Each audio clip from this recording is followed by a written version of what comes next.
مولانا سید محمد حسین 14 رمضان المبارک 1327 ہجری محلہ کٹرا لکھنؤ میں پیدا ہوئے۔ آپ کے والد مولانا سید محمد ہادی علم دوست اور علمی شخصیت کے مالک تھے۔ آپ نے ابتدائی تعلیم اپنے محلے کی تعلیم گاہ عابدیہ میں مولانا کاظم حسین اور گھر پر اپنے والد سے حاصل کی۔ ابتدائی تعلیم کے بعد لکھنؤ کی مشہور و معروف درسگاہ سلطان المدارس میں داخل ہوئے اور تعلیمی سلسلے کو 8ویں درجے سے آگے بڑھایا اور وہاں کے ماہر اساتذہ سے کسب فیض کیا، جن میں مولانا عالم حسین، مولانا عبد الحسین وغیرہ کے نام لیے جا سکتے ہیں۔ سن 1351 ہجری میں صدر الافاضل کی سند حاصل کی اور اعلیٰ تعلیم کے لیے عراق کا رخ کیا۔ حوزہ علمیہ نجف اشرف میں آیت اللہ شیخ عبد الحسین رشتی، آیت اللہ ابو الحسن اصفہانی، آیت اللہ مرزا حسین کمپانی اور آیت اللہ ضیاء الدین عراقی سے کسب فیض کیا اور انہوں نے آپ کی علمی صلاحیت کو دیکھتے ہوئے اجازات سے نوازا۔ آپ نے آیت اللہ ضیاء الدین عراقی کی تقاریر درس کو عربی زبان میں لکھا۔ مولانا محمد حسین رضوی سن 1938 عیسوی کو نجف اشرف سے اپنے وطن واپس تشریف لائے اور درس و تدریس میں مصروف ہو گئے۔ 1 نومبر سن 1941 عیسوی کو شیعہ عربی کالج میں استاد کی حیثیت سے منتخب کر لیے گئے اور 11 سال تک وظیفہ تدریس کو بحسن خوبی انجام دیتے رہے۔ جولائی سن 1954 عیسوی میں خان بہادر مہدی حسن کے اصرار پر سلطان المدارس میں تدریس کی ذمہ داری قبول کی اور وہاں بھی پوری توجہ کے ساتھ تشنگان علوم کو سیراب کرتے رہے۔ آپ کو درس و تدریس سے حد درجہ لگاؤ تھا۔ موصوف دن بھر پڑھنے اور پڑھانے میں لگے رہتے۔ طلاب تحصیل علم کے لیے گھر پر بھی آتے تھے تو آپ محنت اور دلچسپی کے ساتھ ان کو پڑھاتے تھے۔ آپ کے بعد آپ کے فرزند آیت اللہ محمد جعفر رضوی نے سلطان المدارس میں مدیریت و درس و تدریس کی ذمہ داری بنحو احسن انجام دی اور اب آپ کے پوتے مولانا محمد اسحاق رضوی مدرسے کی مدیریت کے فرائض انجام دے رہے ہیں۔ اللہ نے مولانا سید محمد حسین رضوی کو 4 بیٹیاں اور 4 بیٹوں سے نوازا۔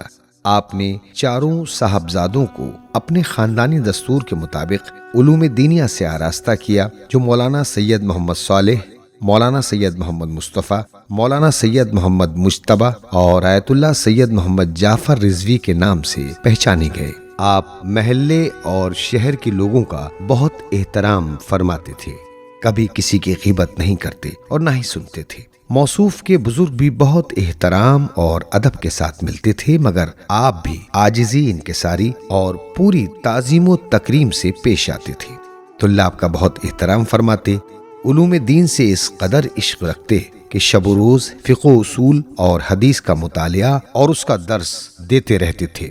علم فقہ و اصول میں بہت زیادہ مہارت تھی۔ آپ کا یہ شیوا تھا کہ اگر کسی عالم نے آپ سے مسئلہ شرعی دریافت کیا تو اس کے جواب میں حکم شرعی کے ساتھ دلائل و وجوہ استنباط بھی تحریر فرماتے تھے۔ آپ کے پڑھانے کا انداز بھی مشفقانہ اور دل و دماغ میں اتر جانے والا تھا۔ آپ کے شاگرد مولانا مرتضی حسین اپنی کتاب مطلع انوار میں تحریر فرماتے ہیں، میں نے جناب سے کتاب شرائع الاسلام سے کتاب مقاصد تک اور عماد الکلام میں 2 سال کا نصاب پڑھا۔ ان کی تقریر دل میں اتر جاتی تھی۔ ان کے کریمانہ اخلاق اور مشفقانہ محبت آج تک میرے دل میں گھر کیے ہوئے ہے۔ مجھے اور ان کے دیگر طلباء کو ان کی شاگردی پر فخر ہے۔ آپ نے اپنی تمام تر مصروفیات کے باوجود کاغذ اور قلم کو نہیں چھوڑا اور صاحبان ذوق کے لیے اپنی تحریریں یادگار کے طور پر چھوڑ دیں، جن میں زجر الظلوم فی نصرت المظلوم، سوۃ المجانین و عطوس المصابین اور تحفۃ العوام پر مہر تائید فرمائی۔ آپ باوقار، ہنسمکھ، کشادہ پیشانی، فراخ حوصلہ اور انتہائی قانع اور صابر تھے۔ مولانا مرتضی حسین فاضل بیان فرماتے ہیں، مولانا کے صبر و تحمل کا ایک واقعہ میرے لیے ناقابل فراموش ہے۔ ان کی پشت پر کینسر ہو گیا تھا۔ بلرام پور اسپتال کے سامنے ڈاکٹر بھاٹیا کا پرائیویٹ اسپتال تھا۔ استاد محترم کو آپریشن کے لیے ایڈمٹ کرایا گیا۔ میں نے دیکھا مرض کی ابتدا سے آخر تک شدت درد کا کسی کو احساس تک نہ ہونے دیا، نہ کبھی کراہتے اور نہ کبھی چیختے۔ جب کبھی ضبط باقی نہ رہتا تو یا علی کہتے۔ آپریشن کے دن میں آپریشن روم میں تھا۔ ہاتھ کی ہتھیلی سے بڑا آپریشن تھا، پورے کینسر کو نکالا گیا۔ بہت دیر تک ڈاکٹر بھاٹیا چیر پھاڑ میں لگے رہے۔ ڈاکٹر کا بڑھاپا تھا، مگر مولانا کے احترام اور محبت سے متاثر ہو کر خود مصروف عمل رہے۔ پسینے میں شرابور تھے۔ مولانا کا رنگ زرد تھا، کیونکہ بے ہوشی کے لیے دوا سونگھنے سے انکار کر دیا تھا، اس لیے پورے ہوش و حواس میں تھے۔ بس تسبیح اور نام علی زبان پر جاری تھا۔ آپریشن کے بعد ڈاکٹر نے ہمت اور صبر پر حیرت کا اظہار کرتے ہوئے کہا، مولوی صاحب، ہم نے اپنی زندگی میں ایسا مریض نہیں دیکھا۔ اب آپ ضرور صحت یاب ہو جائیں گے۔ ہسپتال سے گھر آ کر غسل صحت کیا اور اس کے بعد آستانہ حسینی کے لیے روانہ ہو گئے۔ مرض نے کمزور کر دیا تھا اور بخار کی شدت بڑھتی گئی۔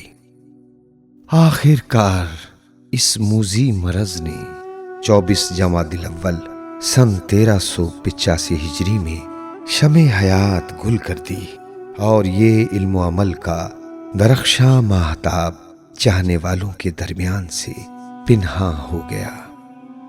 مومنین، طلاب، علماء کرام اور شاگردوں کی موجودگی میں آپ کو حسینیہ غفران مآب میں سپرد لحد کر دیا گیا۔